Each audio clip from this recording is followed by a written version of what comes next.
Were you surprised by Paddy's game plan? I didn't understand his game plan even. He wanted to box with Gaethje, but he couldn't wrestle him. He couldn't box him. He just a little bit young and he has a better chin. But he's a trash can.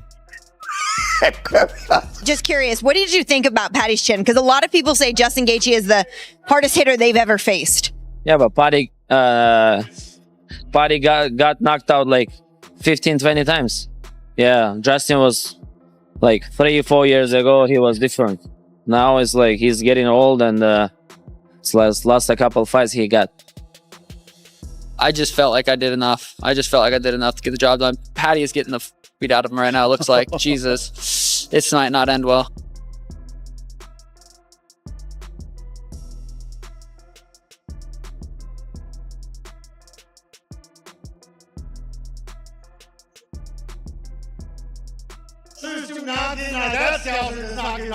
Oh my God. It was almost like he understood the assignment. We're on Paramount. This is a new network. They're going to be new fans. We need to introduce them to what the UFC is. I think after watching that, everybody that was tuned in are going to be lifelong fans of the UFC. Because on the special nights, there is not a sport in the world that can compare to the UFC. And tonight we have one of those special nights. Paddy's heart. Oh, bro. The grit of this kid. I don't care that he lost the fight. He comes back and murders like most guys. Yeah. Like anyone that doesn't have the grit. Like obviously everyone, like myself and everybody else, is worried about how much a fight like this takes out of you. But he's super young. Yeah. Like, you know what I mean? I think he's young enough to bounce back from a fight like this and to turn it into a superpower moving forward. Because not many people survive Gaethje the way he does, the way he did, or like have moments of greatness late in the fight after taking the hits that he took. With the bout between Paddy Pimblett and Justin Gaethje now officially settled, the debate among fans kicked off almost instantly.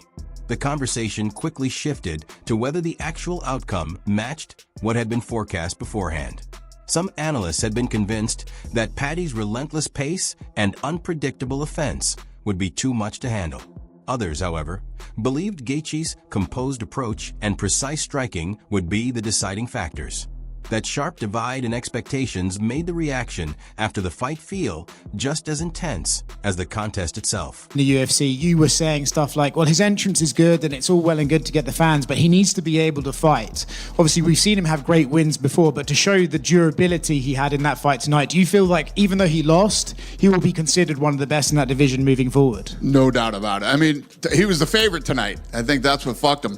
Every other one, he's the underdog and everybody thinks he's going to lose. Tonight, he's the favorite. I don't think that his game plan was the greatest.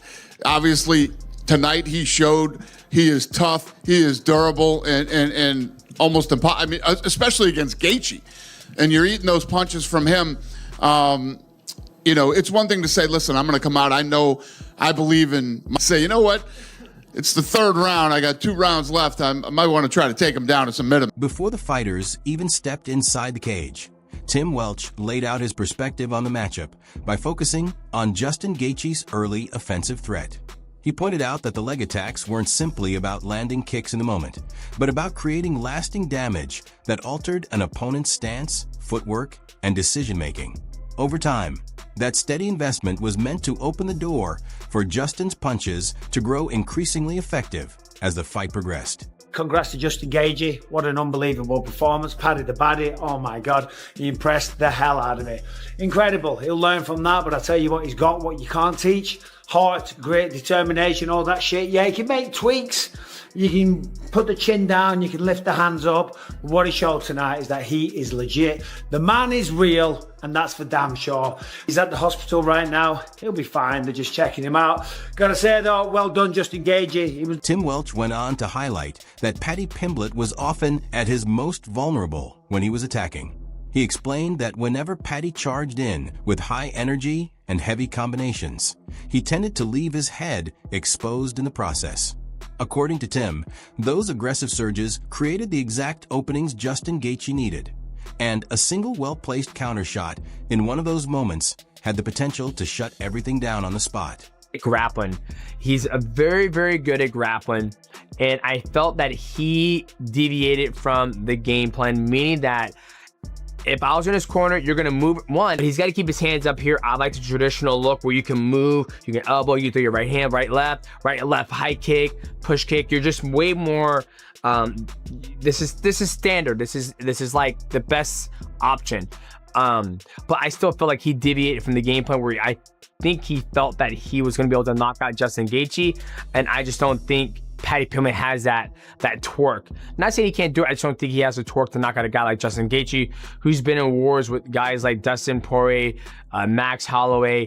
Max Holloway's knocked him out. He's knocked out Dustin Poirier. He's been in wars with Eddie Alvarez. He's just been in a lot of wars on the feet. But when you look at some of the things that, Khabib did to Justin Gaethje, he made it look easy. He took him down, past his guard mount. What set Tim's analysis apart was that he refused to frame the matchup as a basic stand-up versus ground battle.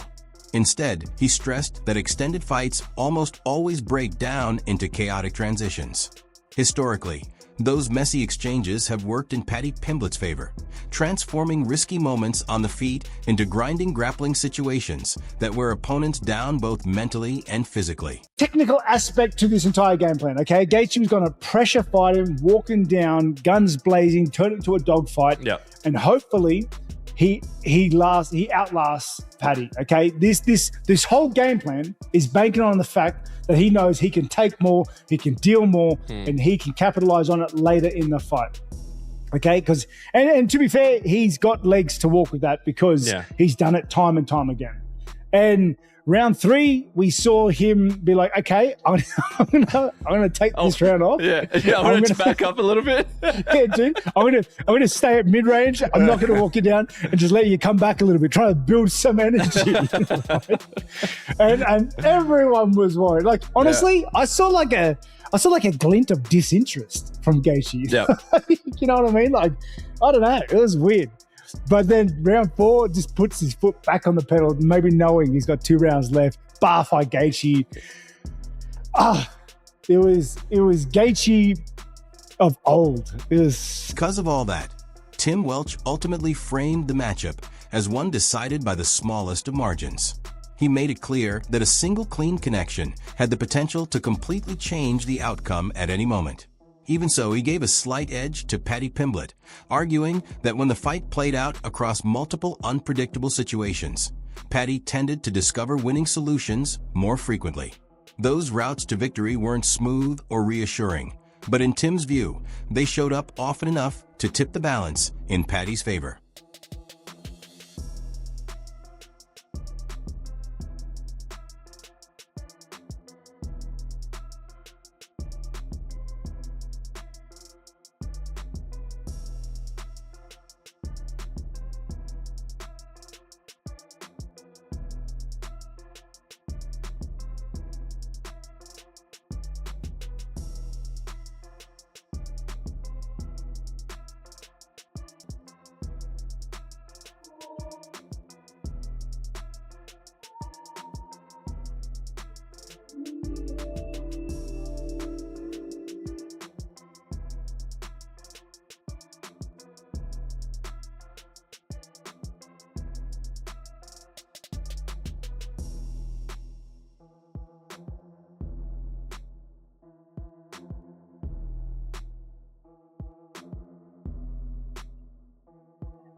That fucker's right. Scousers do not get knocked out. That Scouser does not get knocked out. I'm a Scouser. We don't get knocked out. We don't get knocked out. I take that all day. Hold on. My God. What a fucking gangster. Obviously delivered in the main event, capped off with a war. Just give us your thoughts on Justin Gaethje and Paddy Pimblett delivering a 5-round battle. Yeah, I mean, what a couple. So Paddy Pimblett at the weigh-ins yesterday says, I'm going to knock this motherfucker out tomorrow. And I was like, that's interesting. And he never abandoned that game plan. Even when, he got dropped a couple times, I kept waiting for him. I'm like, he's eventually going to have to shoot and try to submit him. Now I didn't know Paddy Pimblett had a chin like that till tonight. And, yeah, absolute dogfight in a war, and much respect to both guys. We haven't seen Justin yet, so we don't know what his status is physically. But, I mean, is the interim, is the unification fight have to be next? Or is there a case if he's hurt and needs to be out for a while? Apparently he's 100%. So we sent Paddy Pimblett straight to the hospital, and then we're going to send Gaethje too. And Gaethje's like, believe me, I've been in plenty of wars. I'm good. So as far as we know right now, he's healthy. Hey. He couldn't even beat the biggest guy in a ring contest. When Teddy Atlas offered his take, he steered the conversation away from raw aggression and centered it on discipline and positioning. He explained that Justin Gaethje's success depended on smart boxing fundamentals, staying mobile, circling, and working angles instead of planting himself in front of Paddy Pimblett. At the same time, Teddy made sure to note how much Paddy had grown and refined his game over the past several years. Taking on the highlight, Justin Gaethje. 26 wins, 5 losses, 20 KOs. The dude fucking KOs people. Early on, he'd calf kick the fuck out of people. He'd calf kick people where they couldn't take it anymore. He had many TKOs from calf kicks alone. The guy is just a dense fucking ball of muscle, built for fighting, 37 years old now. He's crumpled people with his left hook. He's crumpled people with his right hand. Paddy Pimblett is going to have to be very careful throwing his flurries on Justin Gaethje. Justin Gaethje will sit down and rip a left hook, or sit down, drop his head, and launch a right hand. That's Justin Gaethje's ways to win. He could KO Paddy. Teddy Atlas also observed that Paddy Pimblett now appears more physically powerful, more composed, and far more comfortable with who he is inside the cage. He highlighted noticeable progress in Paddy's stand-up skills, but he didn't ignore the risks. Teddy cautioned that Paddy's tendency to engage in exchanges he doesn't need to take could backfire badly against an opponent as calculated and damaging as Justin Gaethje. Love to see fucking Justin Gaethje with the title around his waist. He earned it. Justin Gaethje's fought all these fucking monsters his whole goddamn career. Edson Barbosa, Donald Cerrone, Eddie Alvarez, Dustin Poirier, Khabib, Michael Chandler, Charles Oliveira, Fiziev twice, Dustin Poirier again, Max Holloway. Like, holy shit. He's fought the elite. So I'd love to see Justin Gaethje get it done. If I had to put, this is hard. If someone gave me $10,000 to bet with and they said, hey, put it on who you think's going to win. God. I'm going to say 60-40. 60-40. 40% chance that Justin Gaethje knocks Paddy Pimblett out. Hits him on his chin. When Paddy Pimblett's flirting, hits him right on his hits him right on the scalzer chin. Bunk. Gets dropped. 40% chance, I think. 60% chance this fight, Justin's not able to find him. It's a little bit, it's like a spastic, weird style. He's not able to find his chin. If Paddy Pimblett puts him on his back, it's going to be a long night for Justin. Teddy ultimately gave a narrow edge to Paddy Pimblett, pointing to how youth and forward momentum often become more visible as fights stretch on. His reasoning wasn't rooted in Justin Gaethje's slowing down, but rather in Paddy's apparent ability to adapt once things turned messy. Even so, Teddy made it clear that every moment remained risky, with real consequences hanging over each exchange. Will youth be served with Pimblett? Maybe. Gaethje, experience, good striker. He's well-rounded everywhere, but he's got to use the assets of a smaller guy. We've seen it, where you got to box, you got to use your legs, you got to set traps. You know, he's got the capability of doing that. Outmaneuver, outflank Pimblett. You know, Pimblett, let me tell you, he has improved a lot over the last 2 years. He really has, bud. He has gotten better. He's got more, you could see he's come into his own. Confidence-wise, physically, he's in great shape. They usually all are. But he's improved. His striking has improved. He's a good wrestler, grappler. But he loves to strike. That's what's going to make this fight really interesting and good. They're both going to strike. I mean, for the most part, they're both going to strike. Max Holloway boiled the entire matchup down to a harsh but straightforward reality by zeroing in on toughness. He explained that if Paddy Pimblett could withstand Justin Gaethje's power without collapsing, the fight had the potential to turn abruptly, sparked by a single moment of damage, a chaotic transition, or a rapid change in position that instantly reshaped the outcome. I think youth might be served here, but I would go with the over on this because I think the over-under is like 2.5 rounds. How many? 2.5 rounds over minus 115. All right, listen. Again, we have a pretty good record here, but, I mess up once in a while. I do. That's why it's gambling. But I like the over. I mean, if Gaethje fights the perfect fight, you never know. But I know who the judges are probably favoring. Oh, did I say that? I'm sorry. There shouldn't be anything about that. It should just be about what goes on in the cage or in the ring. But I can't help myself but think about things that I see. So maybe, Gaethje would really have to do a job, I think, to get it, which he could. But I think I probably favor Pimblett a little bit. But at the end of the day, if I had to put my bucks down. At the same time, Max Holloway emphasized that Justin Gaethje doesn't require volume to change a fight. He explained that one precise strike is often enough to disrupt timing, confidence, and forward momentum. Because every clean punch or kick from Justin carries real impact, extended exchanges on the feet become a high-risk situation for anyone sharing the cage with him, no matter how comfortable they feel in the moment. Paddy, because if he can eat it, I can see Paddy catching Gaethje and maybe almost like a Oliveira fight, catch Gaethje, hurt Gaethje wobble, and then get to Gaethje's back or something, maybe sub him. You know what I mean? Like Paddy is very well rounded. He out wrestled wrestlers, he out grappled grapplers. He stands with you. He doesn't care. He throws. Everybody be like his chin is in the air. He takes shots. Yeah, he takes shots and he still walk forward. How long will that last? We don't know. And that's the question I had to this fight. Or what his reaction is going to be when Justin Gaethje catches him. Because Justin Gaethje punched like a truck. He kicks like a... Maros framed the fight as a complete toss-up, leaving no room for compromise.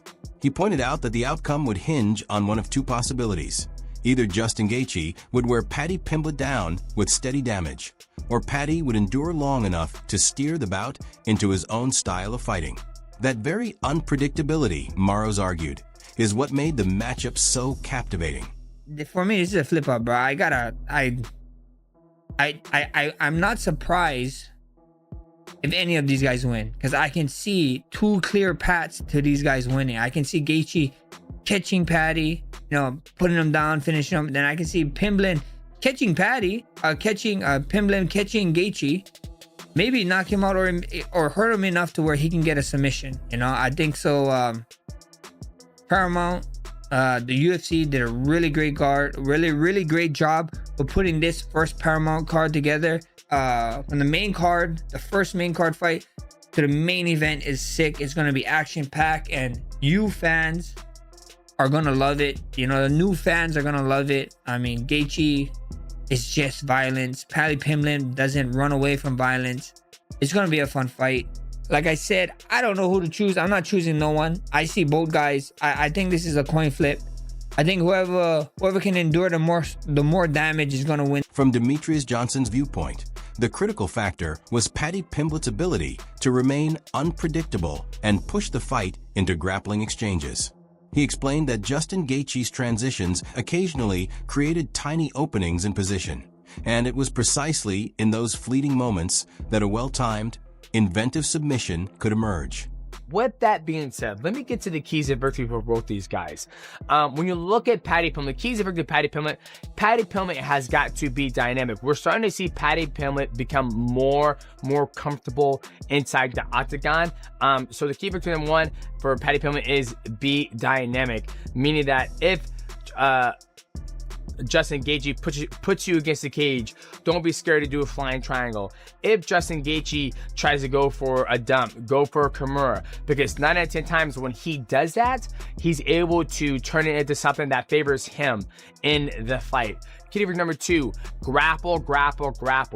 You know, when you look at Justin Gaethje's past fight, when people grapple him that have a good grappling ability, he seems to have hard times with grapplers where people, you know, when people drop him, Charles Oliveira dropped him, he crossed the void, jumped on him, got his back, submitted him with a rear naked choke. You look when he fought Habib took him down, passed his guard, mounted him, got a triangle from top and rolled to his back. Now I feel like Paddy Pimblett has that grappling ability that can oppose some problems to Justin Gaethje. Demetrious Johnson also tackled the idea of a disparity in competition without undermining Paddy Pimblett's abilities.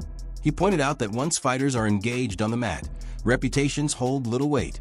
What truly counts are precision, control, and timing, far more than any prior accolades or the names on a resume. He got the better of. This was a great scrap. I have no idea how Paddy Pimblett did not get flatline KO'd on about 50 different occasions. If he lost, yes, he did lose, and if he lost any stock from this, the one saving grace is that he's been saying for a long time, we don't get knocked out, lad. And that would be the worst thing to happen to him. If he got KO'd in one of these fights badly, that would just be his ridicule forever. What happened to Scousers don't get knocked out, and it'd just be images of Paddy Pimblett out cold. I have no idea how he didn't get flatlined in this fight. Justin Gaethje was cracking him with so many overhand rights. And the worst part was, it's not even like you were understanding why he took the shot so well. Oh, he was rolling with that one. Oh, he tucked into that one a little bit. He saw it coming. I could see the shots coming. I was wincing while Gaethje was loading up because you could see Pimblett leaving exchanges with his chin up in the air and just getting his whole jaw span. And somehow he's still in the fight and throwing back. Absolutely crazy fight. Need to win, but I am going to bring up the fouls. Gaethje fought very fucking dirty in this fight. A lot of eye pokes, a groin shot as well. I think Paddy Pimblett had a groin shot that he landed too, but that was towards the end of the fight where it was just an absolute mess of a scrap between the two of them. But Gaethje landed some really, really bad eye pokes on him. But it doesn't matter because the result is the result. Pimblett, thanks to his rest and focus training, Demetrious gave a slight edge to Paddy Pimblett, reasoning that a lighter fight schedule meant he could recover more fully and perform at his sharpest. Vok shared a similar perspective, framing the bout as a measure of development rather than hype, tentatively leaning toward Paddy while acknowledging that nothing about the fight would come easily. Justin Big Rufus Gaethje puts on a very destructive performance against Paddy Pimblett. Kind of sloppy, little bit of a street beefs masterclass, if that's the word that you want to use to describe these two. Just standing in the pocket, swinging, trading, falling all over each other. There was some goofy takedown attempts and scrambles. But what it came down to is, like I said in the prediction video, Paddy Pimblett at that long range was landing some nice calf kicks. His jab was working quite well against him. We knew that Justin Gaethje, when he defends, ducks down into strikes, and Paddy Pimblett was able to land some nice knees up the middle, some nice head kicks. There was a couple of fouls back and forth that we'll talk about in this fight as well, but mostly it came down to at range, Paddy Pimblett could do well, and he was kind of trying to force maybe a bad exchange out of Justin Gaethje where he could get some grappling going, but really didn't go for the takedowns in this fight. He's not really a guy that will shoot a takedown and wrestle. That's exactly how I'd sum it up. Straightforward, yet undeniably entertaining.